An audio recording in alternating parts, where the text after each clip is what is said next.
August 1947 Madras presidency, Tamil Nadu. ஒரு சிலர் தங்களது வாழ்நாளில் மறக்க முடியாத பயணத்திற்கு தயாராகிக் கொண்டிருந்தனர். ஒரு முக்கியமான பணியை நிறைவேற்றுவதற்காக அவர்கள் அழைக்கப்பட்டிருந்தனர். ஆட்சி பொறுப்பை முறையாக ஒரு ஆட்சியாளரிடமிருந்து மற்றொருவருக்கு மாற்றியளித்து புனிதப்படுத்தும் நிகழ்விற்காக. இவர்கள் எங்கே செல்கிறார்கள்? டெல்லி. இந்தியா அதன் சுதந்திரத்திற்காக தயாராகி கொண்டிருந்தது. ஆங்கிலேயரின் அடிமைத்தனத்திலிருந்து விடுபட தயாராக இருந்தது. சுயாட்சியை பெறுவதற்கு மக்கள் பல ஆண்டுகள் போராடிய பின்னர் ஆயிரக்கணக்கானோர் கைதாகினர். பலர் கலகத்தில் உயிர் துறந்தனர். இவர்கள் தியாகத்திற்கெல்லாம் ஒரே இலக்கு, சுதந்திரம். இந்தியாவின் கடைசி வைஸ்ராய் லார்ட் மவுண்ட் பேட்டனிற்கு ஒரு முக்கியமான பணி இருந்தது. அது ஆட்சியை இந்தியர் கைகளில் ஒப்படைப்பதற்கான பணி. இந்த ஆட்சி மாற்றத்தை எவ்விதம் நடத்துவது? சாதாரணமாக கைகளை குலுக்கினாலே போதும் என்றாலும் எந்த அடையாள சின்னத்தால் இந்த நிகழ்வை சிறப்புடன் நடத்தலாம் என்ற கேள்வி அவருள் எழுந்தது. அந்த கேள்வியை அவர் பண்டிட் ஜவஹர்லால் நேருவிடம் கேட்டார். ஒரு நல்ல கேள்வி, நன்கு சிந்திக்க வேண்டிய கேள்வியும் கூட. பண்டிட் நேரு பழம்பெரும் விடுதலை போராட்ட வீரர் திரு சி ராஜகோபாலாச்சாரி அவர்களை அணுகினார். ராஜாஜி என அன்புடன் அழைக்கப்பட்ட அவர் தமிழ்நாட்டை சேர்ந்தவர். இந்திய நெறிகள் மற்றும் பாரம்பரிய முறைகளின் மீதான ராஜாஜியின் புலமை மற்றும் அறிவை நேரு மதித்தார். மூதறிஞர் ராஜாஜி இதற்கு இந்தியாவின் பண்டைய வரலாற்றில் தீர்வு ஒன்றை கண்டறிந்தார். தமிழ்நாட்டின் ஆட்சியில் இந்தியாவின் மிக பழமை வாய்ந்த தொடர்ச்சியாக ஆட்சி செய்த சாம்ராஜ்யங்களில் ஒன்று சோழ பேரரசு. ஒரு சோழ மன்னரிடமிருந்து மற்றொருவருக்கு செய்யப்பட்ட ஆட்சி மாற்றமானது செங்கோல் என்ற நீதியின் சின்னத்தை வழங்கியதன் மூலம் சிறப்பிக்கப்பட்டது. இது அக்காலத்தின் மதகுருமார்கள் ஆசிகளுடனும் சிவபெருமானின் அருளாசியுடனும் வழங்கப்பட்டது. சோழர்கள் சிவபெருமானின் தீவிர பக்தர்கள். இன்று அளவிலும் 1000 ஆண்டு பழமையான கோவில்களில் சிவ வழிபாடு தொடர்ந்து நடைபெற்று வருகிறது. அதே போன்ற விழாவையும் அடையாள சின்னத்தையும் இதிலும் பின்பற்றலாம் என ராஜாஜி பரிந்துரைத்தார்.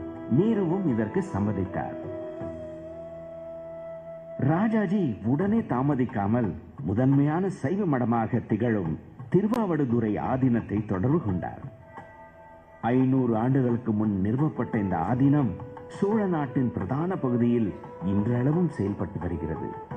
அப்போது மடத்தின் தலைமை பொறுப்பில் இருந்த 20வது குரு மகா சன்னிதானம் ஸ்ரீலஸ்ரீ அம்பலவான தேசிக சுவாமி அவர்கள் அத்தருணம் உடல்நலம் குன்றிருந்தாலும் இந்த புனித பணியை ஏற்றுக்கொண்டார். அவர் மദ്രാസിன் பிரபல உம்மிடி பங்காரு ஜுவல்லர்களிடம் செங்கோல் செய்வதற்கான பணியை ஒப்படைத்தார். செங்கோலின் உச்சியில் நந்தியானது வலிமை, உண்மை மற்றும் நீர்மை ஆகியவற்றை பிரதிபலிக்கும் வண்ணம் கம்பீரமாக அமைந்துள்ளது. செங்கோல் தயாரிப்பு குறித்த பழைய நினைவுகளை நம்மிடம் பகிர்ந்து கொள்கிறார் 96 வயதாகும் திரு உம்மிடி எத்திராஜுலு. ஆதீனம் எடுத்து செய்ய வேண்டும் என்று யாராவது சொன்னார்கள் என்று வந்தார்கள். டிராயிங்ஸ் எல்லாம் காட்டி, it was round thing with எல்லாம் போல் இந்த மாதிரி செய்ய வேண்டியிருக்கு. இது நல்ல பெரிய இடத்துக்கு போகுது, ஜாகிரதையாக செய்யணும், நல்லா செய்யணும். Then gave the order. It was made of silver with gold coating. I was very happy to be associated with the making it. Indian people supervised it. எங்கள் அங்கே சுதந்திரம் வந்துடுத்து அந்த சந்தோஷத்தில் இருந்தோம். அதுக்காக செய்ய வேண்டிய ஒரு செங்கோலை ஆதீனம் அவர்கள் நமக்கு கொடுத்ததால் மிகவும் சந்தோஷம். ஆதீனத்தின் குருமகா சன்னிதானம் மடத்தின் இளைய மடாதிபதியான ஸ்ரீலஸ்ரீ குமாரசுவாமி தம்பிரான் அவர்களையும் ஆதீனத்தின் ஓதுவார் மாணிக்கம் மற்றும் நாதஸ்வர வித்வான் TN ராஜரத்னம் பிள்ளை ஆகியோரையும் இந்த நிகழ்வை நடத்தி வைப்பதற்காக அனுப்பி வைத்தார். இந்த குழுவினர் ஒரு சிறப்பு விமானத்தில் டெல்லிக்கு பயணித்தார்கள். 1947 ஆண்டு ஆகஸ்ட் 14 அன்று இரவு ஸ்ரீலஸ்ரீ குமாரசுவாமி தம்பிரான் அவர்கள் செங்கோலை லார்ட் மவுண்ட் பேட்டனிடம் கொடுத்தார். மவுண்ட் பேட்டன் செங்கோலை தம்பிரானிடமே திருப்பி கொடுத்தார்.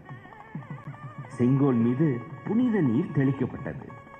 அதன் பின் செங்கோலை பண்டிட் ஜவஹர்லால் நேருவிடம் கொடுப்பதற்காக ஊர்வலமாக எடுத்து செல்லப்பட்டது. திருஞான சம்பந்தர் அருளி செய்த கூளறு பதிகம் என்ற தேவார பதிகத்தை ஓதுவார் பாடினார். தம்பிரான் அவர்கள் நேரு அவர்களுக்கு பொன்னாடை அணிவித்து செங்கோலை ஒப்படைத்தார்.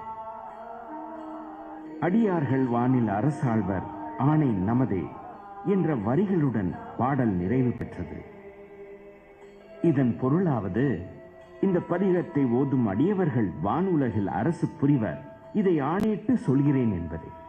இவ்விதம் இந்நாட்டின் ஆட்சி மாற்றத்திற்கான நிகழ்வானது 1000 ஆண்டுகளுக்கு முன்னர் இருந்த ஒரு பாரம்பரிய வழிமுறையை பின்பற்றி நடைபெற்றது என்பது மட்டுமின்றி, தெற்கு மற்றும் வடக்கு பகுதிகளை இரண்டும் ஒன்றிணைந்து ஒரே நாடாக உதயமானதை குறிக்கும் வகையிலும் உன்னதமாக அமைந்தது என்பது சிறப்புக்குரியது. நேரு பல தலைவர்கள் முன்னிலையில் செங்கோலை பெற்றுக் கொண்டார். இவர்களில் ஒருவரான திரு ராஜேந்திர பிரசாத் பின்னர் பொறுப்பேற்றுக் கொண்ட இந்தியாவின் முதல் குடியரசுத் தலைவர் ஆவார். இந்த நிகழ்வானது உள்ளூர் பத்திரிகைகள் மற்றும் சர்வதேச ஊடகங்களில் வெளியானது.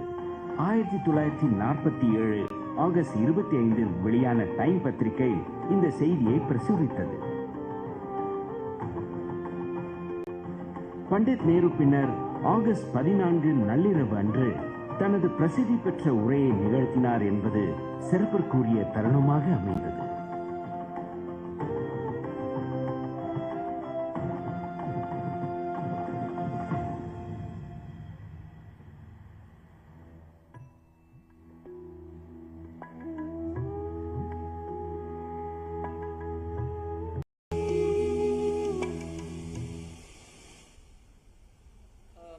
இந்த தொலைக்காட்சி, அதாவது உங்களுக்கு கிடைச்ச அந்த இன்ஃபர்மேஷன், இந்த ஃபிலிம்க்கு வேணுங்கப்பட்ட சோர்ஸஸ், எதுலேருந்து இந்த மெட்டீரியல் எடுத்தாங்க, ஆராய்ச்சி பண்ணப்போ எந்த சோர்ஸஸ்லேருந்து இந்த விவரம் எடுக்கப்பட்டதுன்றதுக்கு முழுமையாக இது ஒவ்வொரு டாக்குமெண்ட்லேயும் நாங்கள் அட்டாச்மெண்ட் கொடுத்துருக்கோம். இது எங்கேருந்து வந்தது செய்தி, இது சும்மா ஆதாரம் இருக்குதா இல்லையான்ற கேள்விகளுக்கு எல்லாத்துக்கும் அதுக்கு பதிலாக கிடைக்கும். நான் முன்ன சொன்ன மாதிரி 28ஆம் தேதி பிரதமர் நரேந்திர மோடி அவர்கள் ஆதீனம் 20 குருமார்கள் முன்னிலையில் அந்த அதே அன்னைக்கு பண்டித ஜவஹர்லால் நேரு அவர்களுக்கு கையில் கொடுக்கப்பட்ட அதே செங்கோலை இன்னைக்கு லோக்சபாவில் 28ஆம் தேதி மக்களவையில் சபாநாயகர் ஆசனத்துக்கு பக்கத்தில் அமைச்சு கொடுப்பாங்க. இதை நான் செங்கோலை பற்றி இன்னும் விவரம் தெரியணும்னா அதுக்கு ஒரு வெப்சைட் நேற்றுக்கு ஹோம் மினிஸ்டர் ஓப்பன் பண்ணாங்க. அந்த வெப்சைட்டுக்கான லிங்க்கும் அந்த டேட்டாவில் கொடுத்துருக்கு. நீங்கள் எல்லாரும் அந்த வெப்சைட்டில் போய் அதை பார்க்கலாம்.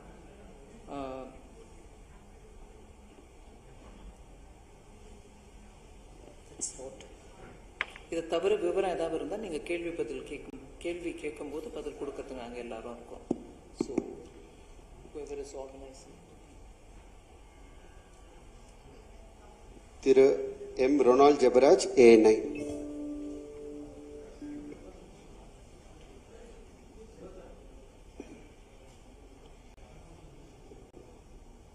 Ma'am,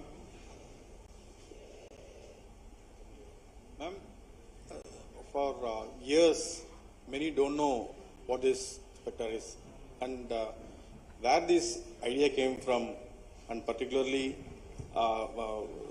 there are some political things also going behind this thing that again it has been, and on the 28th some political parties have said that they are going to boycott. Your comment about the thing? So since you're asking it in English, should I answer in English or you want me to speak in Tamil? Tamil சொல்லுமா? இந்த செங்கோலுங்கிறது நான் முதல்ல விளக்கம் கொடுக்கும்போதே சொன்னேன். August 14, 1947 ஒரு ஊர்வலமா ஆதீனம் அவர்கள் குருமார்கள் போய் முதல் பிரதமர் ஜவஹர்லால் நேரு அவர்களின் கையில கொடுத்த பிறகுதான் இது பரிமாற்றம் நடந்ததாக, ஏற்புடைய வகையில நடந்ததாக அன்னைக்கே தெரிவிச்சாங்க. அதை மீடியால எல்லாருக்கும் கூட கவர் பண்ணாங்க. இதுக்கப்புறம் இது அலகாபாத், இன்னைக்கு பிரயாக்ராஜ்னு சொல்லக்கூடிய அலகாபாத்ல ஒரு மியூசியம்ல வைக்கப்பட்டிருந்தது. ஆனா அது அங்க இருக்குன்ற விவரம் எல்லாருக்கும் தெரிஞ்சிருக்கல. அதனால அது கொஞ்சம் தேட வேண்டிய நிலைமையாச்சு. ஆனா நீங்க கேட்ட கேள்விக்கு இன்னும் விவரமா நான் முதல்லயே பதில் கொடுத்துருக்கேன். 1978 ஒரு சுதந்திர தினத்தை கொண்டாடும் வகையில ஒரு காஞ்சி மடத்துல பெரியவர் பேசியிருக்கும் போது அந்த விஷயம் திருப்பி மக்களின் கவனத்துக்கு வந்திருக்கு. 1978 அதை பத்தி நிறைய விவரமா மீடியால பேசியிருக்காங்க. பின்னர் திருப்பி பிப்ரவரி 2021 ஒரு கட்டுரை வரவே அதை முன்னிலையில் வச்சு அதை மொழிபெயர்த்து டாக்டர் பத்மா சுப்பிரமணியம் அவர்கள் பிரதமருக்கு ஒரு கடிதம் எழுதினார்.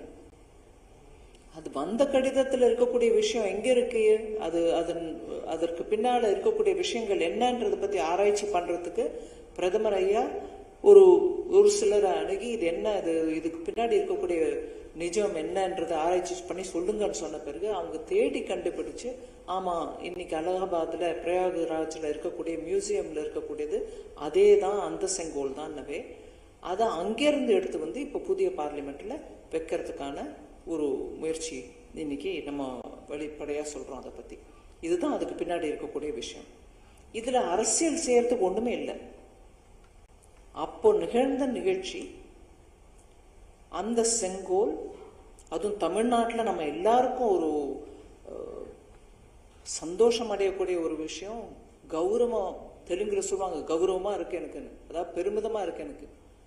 அந்த பெருமிதமா நம்ம அனுபவிக்கக்கூடிய அந்த உணர்ச்சியை பத்தி நம்ம பேசும்போது, தமிழ்நாட்டிலிருந்து இப்பேற்பட்ட ஒரு பங்கு வகிச்சிருக்காங்க சுதந்திரத்துல, அந்த பரிமாற்றம், அரசு பரிமாற்றம் நடந்த நேரத்துல அப்படிங்கிறத பத்தி நம்ம பேசுறோம். அதனால தமிழ்நாட்டில் இருக்கக்கூடிய எல்லாருக்கும் ஒரு பெருமிதமான ஒரு நிகழ்ச்சி இது. அதனால இங்க அரசியல் செய்யறதுக்கு ஒரு விதமான தேவையும் இல்லை. சுபாஷ் பிரபு, news 18.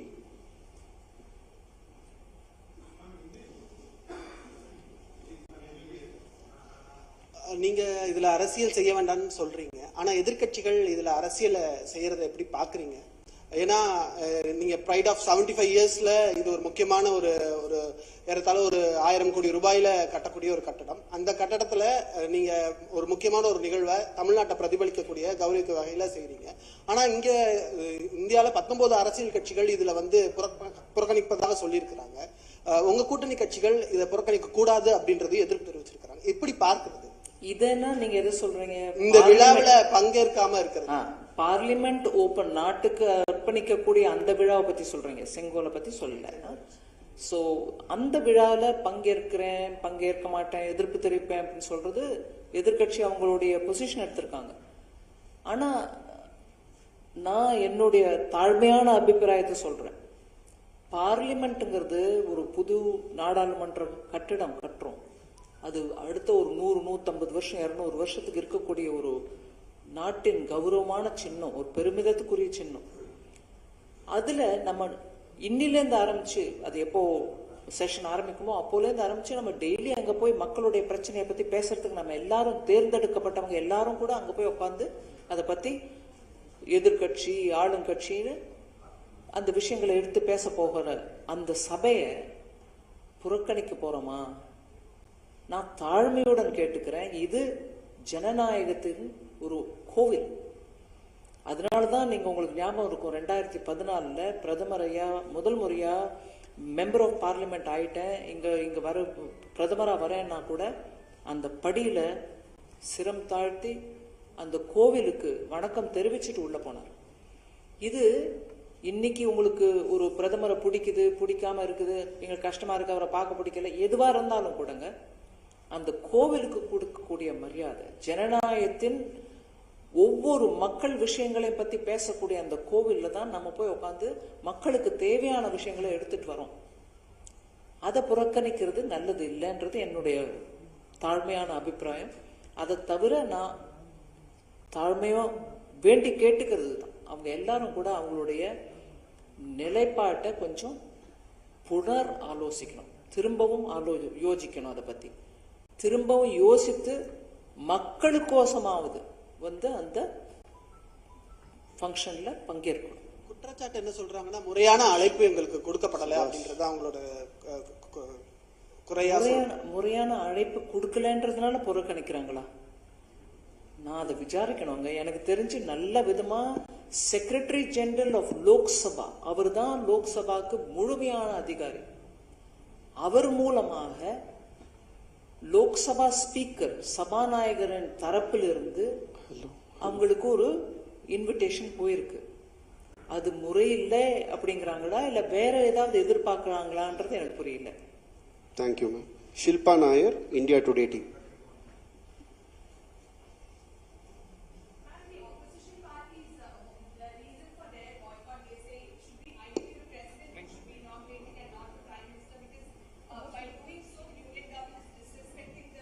Of the president at the top. By doing so, they're disrespecting the office of the president is what the allegation is. How do you respond to that? I'm surprised by this kind of an allegation. Parties which today see the Rashtrapati as a very eminent leader, particularly coming from tribal background, are the ones which undertook a very bitter campaign. I do not wish to recall the kind of words they used at that time. Leaders belonging to these very same opposition parties spoke ill of her, abused her, said that she is going to be a rubber stamp, said that she doesn't represent any of what the country needs and she is representing evil forces. Obviously, they had the RSS in mind, and also said she is just not going to perform because she's chosen and she'll only be a rubber stamp. The very same people today also chose someone to contest against her, and today suddenly they become morally motivated, so encouraged to say, no, you're disrespecting her. It's one thing to run a campaign as a candidate for the post, but totally another, where I can give you the list of words that they've used, the parties that they belong to. Not one in that group said anything to honor her at that time. And today suddenly they feel that we have to recognize, we give her, and Honorable Prime Minister himself gives her the due respect, and all of us are extremely proud of our Rashtrapati ji. It's surprising that the very same people who ran a bitter campaign, abusive campaign, are suddenly reminded about the president. Rangabashyam, Dinamani.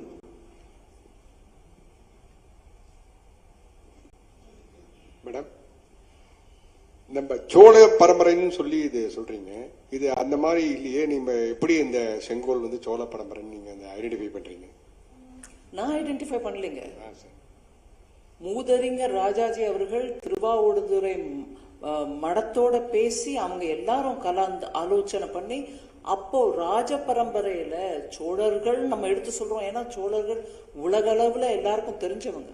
பல்லவர்களும் சேரர்களும் சோழர்களும் பாண்டியர்களும் எல்லாருக்குமே பதவி பரிமாற்றம் நடக்கும்போது குருமார்கள் வந்து ஆசீர்வாதனம் கொடுத்து, அதுக்கப்புறம் அந்த தண்டம், ஏன் மதுரை மீனாட்சிக்கு, நான் அந்த ஊர்ல பிறந்தவன்றதுனால அந்த உதாரணத்தை உங்களுக்கு சொல்றேன். மதுரையை ஆட்சி செய்யக்கூடிய மீனாட்சி அம்மன் அவங்க கையில கூட பங்குனி உற்சவத்தின் சமயத்துல ஒரு தண்டம் இருக்கும், கொடுப்பாங்க. மதுரையோட ராணி அம்மா, நீ இந்தா உன் கையில இருக்கணும் தர்ம தண்டம், செங்கோல் உன் கையில இருக்கணும். அது நம்மளுடைய பாரம்பரியம், நம்மளுடைய கலாச்சாரம். அதுதான்.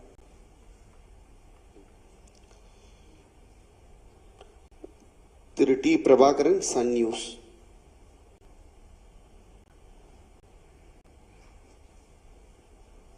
மேடம், அந்த சுதந்திரம் கிடைச்சப்போ ஆங்கிலேயர்கள் இந்தியர்கள்ட்ட எல்லாத்தையும் சொல்ல முடியாதுன்றதுக்காக ஒரு நாட்டுடைய பிரதமராக வர இருக்கக்கூடிய ஒரு தலைவர்கிட்ட கொடுக்குறாங்க. இப்போ ஆட்சி நடந்துட்டு இருக்குது. இந்த இடையில நாடாளுமன்ற கட்டிடம் திறக்கும் போது அந்த ஆட்சி மாற்றம்ன்றது ஆங்கிலேயர்கள்ட்ட இருந்து இந்தியர்கள்ட்ட இருந்து கொடுக்கப்பட்டதா பார்க்கப்படுது. இப்போ ஆட்சி நடந்துட்டு இருக்குது. இந்த நேரத்தில் நாடாளுமன்ற கட்டிடத்துல இதற்கான மிக முக்கியத்துவம் வந்து எந்த மாதிரி நீங்க பாக்குறீங்க? இல்லைங்க, நீங்க அதை நல்ல விவரிச்சு சொல்றீங்க, ரொம்ப நல்லா இருக்கு. ஆங்கிலேயரிடமிருந்து இந்தியர்களுக்கு வந்தது. அப்ப தேர்ந்தெடுக்கப்பட்ட முதல் பிரதமர் நேரு அவர்களிடம் ஒரு சிம்பாலிக்கா மக்களுக்கு நீங்க தேர்ந்தெடுக்கப்பட்ட தலைவர் நாங்க வாங்குங்க. அது எங்க இருந்திருக்கணுங்க? நான் உங்களை திருப்பி கேட்கிறேன், மக்களவையில இருந்திருக்கணுமா? அதுதான் இப்ப பிரதமர் பண்றாரு. D Rajakumaran, polymer. மேடம், நீங்க சொல்லையில இந்த பிரிட்டன் அரசிகள் கூட அந்த மரபுப்படி தான் வந்து இதை முடிசூடி கொள்வாருங்க அப்படிங்கிறது சொல்லியிருந்தீங்க. அதாவது அவங்கள் முடிசூடும் பொழுது அதுல சிலுவை சின்னம் இருக்கும். இதுல நந்திகேஸ்வரர் சிலை இருக்கிறதுனால என்னதான் நம்ம செங்கோல்னு சொன்னாலும் அதுல ஒரு மத அடையாளமா அந்த நந்திகேஸ்வரர் சிலையை நம்ம பார்க்க முடியுமா?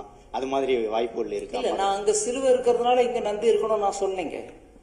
அந்த உதாரணத்துக்கு எதுக்கு எடுத்து சொன்னேன்னா, இன்னைக்கும் அவங்க ஜனநாயகமா இருந்தா கூட அரசு அப்படிங்கிறது பவர் இருக்கக்கூடிய மக்களின் பவரை காட்டக்கூடிய அந்த மக்களவை ஜனநாயகம் இது இருக்கக்கூடிய இதர தேசங்கள்ல கூட இதை பண்றாங்க. நம்மளும் அதை தான் பண்ணிருக்கோம், 1947லயே பண்ணிருக்கோம் அப்படின்னு சொல்றையில அவருக்கு நான் சொன்ன மாதிரி அந்த சன் டிவி தோழர் கேள்வி கேட்டதுக்கு சொன்ன பதில் கொடுத்த மாதிரி உங்களுக்கு நான் சொல்றேன், அது மக்களின் சக்தி. ஜனநாயகத்துல மக்களுடைய சக்தியை தான் நம்ம பேசுறோம். அது கொடுக்கப்பட்டது வெள்ளையர்கள் இருந்து பிரிட்டிஷாரிடம் இருந்து நம்ம கையில கொடுக்கப்பட்டது. அது கொடுக்கப்பட்டதன் மூலமாகத்தான் அந்த பவர் டிரான்ஸ்பர் பரிமாற்றல் அப்பதான் நடந்துச்சு.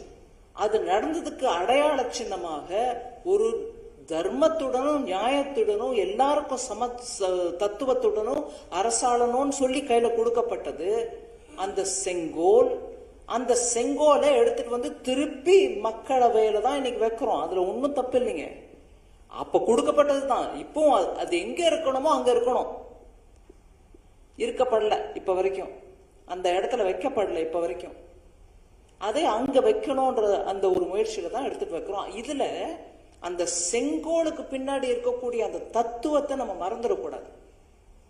நான் அதனாலதான் உங்களுக்கு தமிழ்ல இத கொஞ்சம் 2-3 விஷயத்தை படிக்க விரும்புறேன். செங்கோலுங்கும் போது இது ஏதோ ஒரு தேவாரத்துல இருந்து மாத்திரம் எடுத்துட்டோம்னு சொல்லல. குறள், நம்ம குறளை பத்தி எப்படிங்க பேசுறோம்? அந்த குறள்ல ஒரு 10 வரிகள் குறள்லயே இருக்கு. வானோக்கி வாழும் உலகெல்லாம் மன்னவன் கோநோக்கி வாழும் குடி அப்படிங்கிறார் திருவள்ளுவர். இன்னொரு இடத்துல வேலன்று வெற்றி தருவது மன்னவன் கோல் அதுவும் கோடாதெனின் அப்படிங்கிறார். சோ இன்னைக்கு செங்கோலுங்கிறத புதுசா ஏதோ நாங்க பிறப்பிச்சு எடுத்துட்டு வரோன்றது இல்லைங்க. இன்னொன்னு குடி தழி கோலொச்சும் மாநில மன்னன் அடித்தடி நிற்கும் உலகு. இன்னொரு குறள், தாழ்ந்த குடையன் தளர்ந்த செங்கோலன். அது இன்னொரு லைன் உங்களுக்கு. அந்த செங்கோலுக்கு முக்கியத்துவம் ஏதோ தேவாரத்துல மாத்திரம்தான் இருக்கு, அதனால சிவனை வழிபடுபவர்கள் மாத்திரம்தான் பேசியிருக்காங்கன்றது இல்லைங்க. திருக்குறள்ல கோல், செங்கோல், கோல், மக்கள், கோல், அதுல இருந்தா வருது. அதான் அந்த அதிகாரமே செங்கோன்மை. கவர்னர் சரியா சொல்றாங்க. Pon Vasanth, the Hindu English. I understand the importance of the symbolism behind the scepter, and I'm sure most people in Tamil Nadu will be happy that it is found in place there. But you also seem to suggest that the presenting of this scepter on the eve of independence, in fact, symbolized the actual transfer of power. But what are the historical evidence that we have to actually establish that this symbolized that way? Because some of the media reports that we find from that period, it just records it as a gift presented by the Tiruvavadurai Adinam to the Prime Minister, along with the pujas and the recital of Devaram. But we don't find anywhere that it actually symbolized the transfer of power. Besides the recreation of the event, it would have been good to see the actual documentary proof as well. As many documentary proof as you want, and that is why I kept saying, what we are saying today, what we are giving as documents today, what we are reenacting there in the form of a video for you, are all derived from research sources, and that is being attached there in the appendix. You'll see from which source what is being derived and put in the record. But however, if I go by your question, you seem to be attributing to me, saying you are suggesting this. No, I'm not suggesting it. The entire research background will show to you that it is not just through handshakes that power is exchanged. There are certain absolutely important binational characteristic events which happen. Just as a matter of interest, I'd like to draw your attention to something else, for which of course you can go and search the source and see. The very same Prayagraj, which is known for the Sangam, for the 3 rivers there, was also used as the site when, after the East India Company's time was over and Queen Victoria proclaims that India is part of her kingdom, the declaration or the proclamation that British Raj has now taken India over was also read in Allahabad in Prayagraj. If you want any reference to it, you can go look at the book which Sanjeev Sanyal has written. And it will tell you, even at that time, there were no Indians at that time. It was completely the British rule. Even they chose to have a place which has a link, cultural and civilizational link to India. And it is that place where this proclamation was made, that India is now part of the British colony. So never ever power transfers are just done by just a handshake. There are many more things which go to bring sanctity to the event. And this was one such a sanctifying event, and therefore it has its place in history, which unfortunately was not, none of us were aware of it. But because the data, the research and everything is now completely come out, it's finding its right place in the parliament. Senthil Kumar, J News. Yuvraj, Dinagaran. Okay, Mr. Gopal. Madam, அப்போ நாட்டில் ஒரு பெரிய நிகழ்வு நடக்கிறதா நீங்கள் சொல்லியிருக்கீங்க. அது வந்து எப்பவுமே வந்து இது மாதிரியான ஒரு பெரிய நிகழ்வுகள் வந்து குடியரசுத் தலைவர் மூலமா அதை திறக்க வைக்கிறது தான் வந்து இதுக்கு முன்னாடி நாங்கள் பார்த்த நிகழ்வாக பார்த்துருக்கோம். இந்த நிகழ்வு கூட குடியரசுத் தலைவர் முன்னிலையில குடியரசுத் தலைவர் தான் திறந்து வைக்கணும்ன்றதான் எதிர்கட்சிகளுடைய கோரிக்கையாகவும் இருக்கு. ஆனா இது வந்து நாட்டோட பிரதமர் வந்து திறந்து வைக்கிறாரு. இது என்ன ரீசன் மேடம்? ஏதாவது ஸ்பெசிபிக் ரீசன் ஏதாவது இருக்கா? இப்ப வரைக்கும் நீங்க பார்த்ததா சொல்றது என்ன நிகழ்வுங்க? இப்ப வரைக்கும் நாங்க பார்த்த வரைக்கும் அப்படின்னு சொல்ற நிகழ்வுனா என்ன மாதிரி நிகழ்வுங்க? இல்ல மேடம், இப்ப நாடாளுமன்றத்தினுடைய தலைவர் அப்படின்னா அது வந்து குடியரசுத் தலைவர் தான். நாடாளுமன்ற தலைவர் குடியரசுத் தலைவரா? இல்லைங்க, அவர் இல்ல மேடம், ஸ்பீக்கர். நாடாளுமன்றத்தினுடைய தலைவர் குடியரசுத் தலைவர் தான் நாங்க இன்னைக்கு வரையும் நாங்க படிச்சது. அப்படிங்களா? அதே மாதிரி நாட்டினுடைய முதல் குடிமகனும் குடியரசுத் தலைவர் தான். கட்சி சார்புடையாத ஒருவரும் குடியரசுத் தலைவர் தான். அப்படி இருக்கும்போது பிரதமர் திறந்து வைக்கிறதுக்கு என்ன ரீசன்? ஏதோ ரீசன் இருக்கான்னு தான் நான் கேட்கிறேன் மேடம். இல்ல, ரீசன் இருக்கிறதுனால தான் நாங்க திறந்து வைக்கிறாரு. உதாரணத்துக்கு நான் சொல்றேங்க, சத்தீஸ்கர்ல அசம்பிளி புதுசா கட்டினாங்க, செக்ரட்டேரியட் புதுசா கட்டினாங்க. அதுக்கு திருமதி சோனியா காந்தி அவர்கள் போய் அதை திறந்து வச்சாங்க. அது அந்த மாநிலத்துல தேர்ந்தெடுக்கப்பட்ட எம்எல்ஏக்கள் உட்கார்ந்து அவங்க மாநிலத்துக்கு தேவையான விஷயங்களை பத்தி சர்ச்சிச்சு எல்லாம் பண்ணக்கூடிய அந்த அவை. அதற்கு தலைவர், அந்த நீங்க சொல்ற அதே வியாக்கியானத்துல போனீங்கன்னா அதுக்கு தலைவர் சத்தீஸ்கர் கவர்னர் இல்லைங்களா? கவர்னர் போய் ஓபன் பண்ணீங்க. திருமதி சோனியா காந்தி போய் சத்தீஸ்கர்ல திறந்தாங்க. இப்ப வரைக்கும் நம்ம பார்த்த விஷயத்துல இதையும் நீங்க சேர்த்துக்கணும். அது வந்து ஒரு ஸ்டேட் மேடம், ஒரு மாநிலத்தில் நடக்கிற நிகழ்வு. அதே அந்தந்த மாநிலங்களுக்கு நீங்க நாடு சொல்றேன், அந்தந்த மாநிலங்களுக்கு நீங்க சொல்ற மாதிரி நாடு முழுவதற்கும் ராஷ்டிரபதி ஜனாதிபதி அப்படின்னு சொல்ற மாதிரி அந்த மாநிலத்துக்கு கவர்னர். இப்போ கவர்னர் தமிழிசை சவுந்தரராஜன் இருக்காங்க, ஒரு நிமிஷம் அவங்க அவங்க அனுபவத்தையும் சொல்லுவாங்க உங்களுக்கு.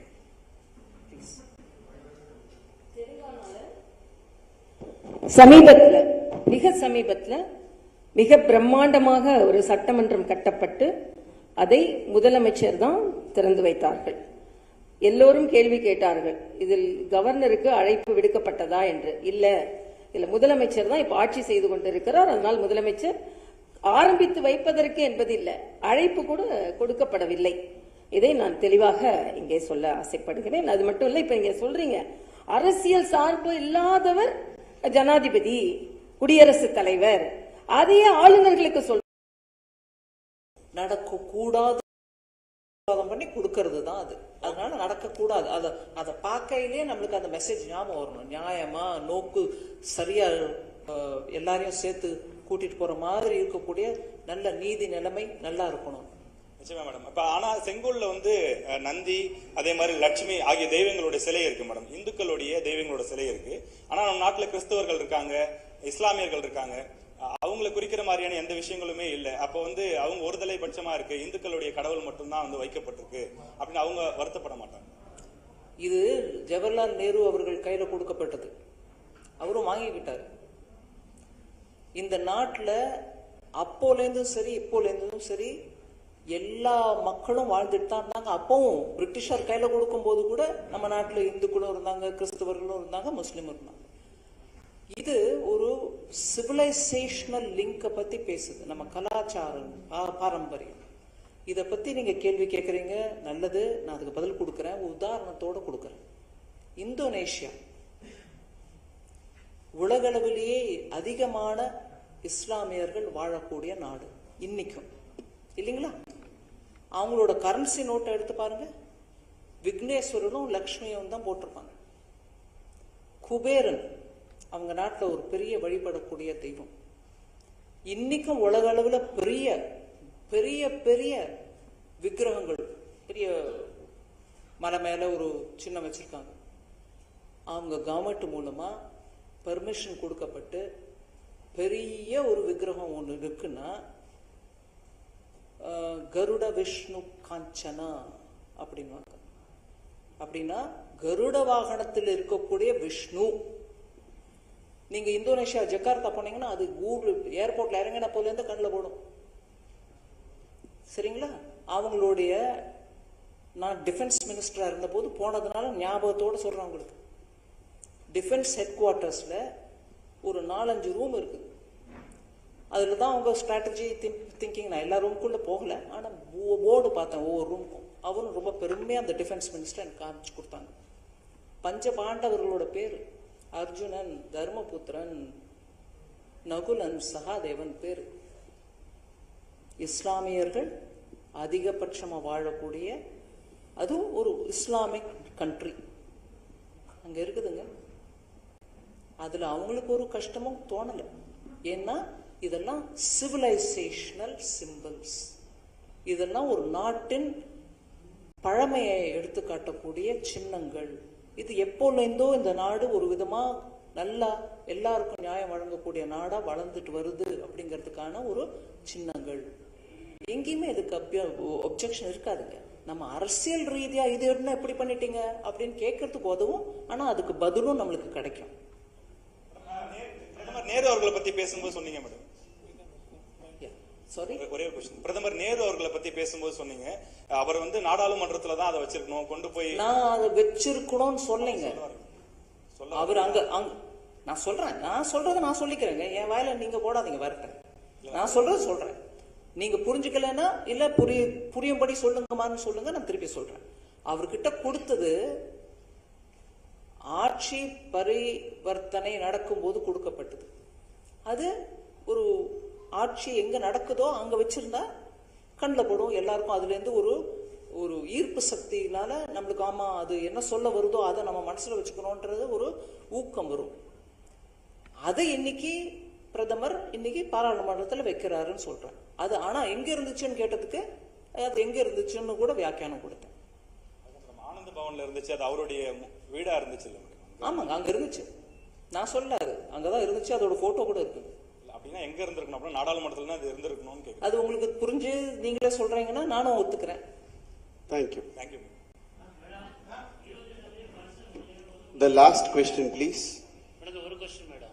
22 ஃபங்க்ஷன் முடிஞ்சோன்னா பொதுமக்களை கூட்டு போறீங்களா? அது தமிழ் சங்கெல்லாம் கூட்டு போனீங்க, அது மாதிரி பொதுமக்களை யாரும் கூட்டு போறீங்களா சுத்தி பார்க்கறதுக்கு? அப்படி இல்லைங்க, பாராளுமன்றம் பொதுமக்களுக்காக ஓப்பனா இருக்கும். நீங்க பாஸ் வாங்கிட்டு உள்ள போக வேண்டியதுதான். அதுக்கான ஏற்பாடுகள் எல்லாருக்கும் இருக்கும். உங்களுக்கும் வரவழைக்கிறேன். நீங்க வரணும்னா வாங்க, நானும் ஏற்பாடு பண்றேன் உங்களுக்கு. அது எல்லாருக்கும் திறந்து பொதுமக்களை வர வைக்கக்கூடிய அந்த சமயத்துல உங்களையும் டெஃபினட்டா கூட்டிட்டு போறேன், வாங்க. மேடம், வணக்கம் மேடம். பாலவெற்றிவேல், புதிய தலைமுறை. மேடம், நாடாளுமன்றம் லோக்சபா ராஜ்யசபா 2 நாள் ஆனது. சோ நம்ம பிரதமர் ஓபன் பண்றாங்க, லோக்சபா சபாநாயகர் பக்கத்துல செங்கோல் இருக்க போது, ராஜ்யசபா சபாநாயகர் அழைக்கல அப்படிங்கிற மாதிரி சொல்றாங்க. சோ அது முக்கியம் இல்லையா புதிய நாடாளுமன்றம்? ஒரு நிமிஷம், பாராளுமன்றத்து விஷயத்துல லோக்சபா ராஜ்யசபா 2 இருந்தா கூட இந்த மாதிரி சில விஷயங்களுக்கு லோக்சபா ஸ்பீக்கரை தான் முன் வச்சு நடத்துவாங்க. அது ஒரு பாரம்பரியம் இருக்கு. அப்படி. Thank you, ma. Thank you. Thank you. We're calling off the press meet. Gentlemen, you can collect the press release with FAQs and the supporting documents from the desk.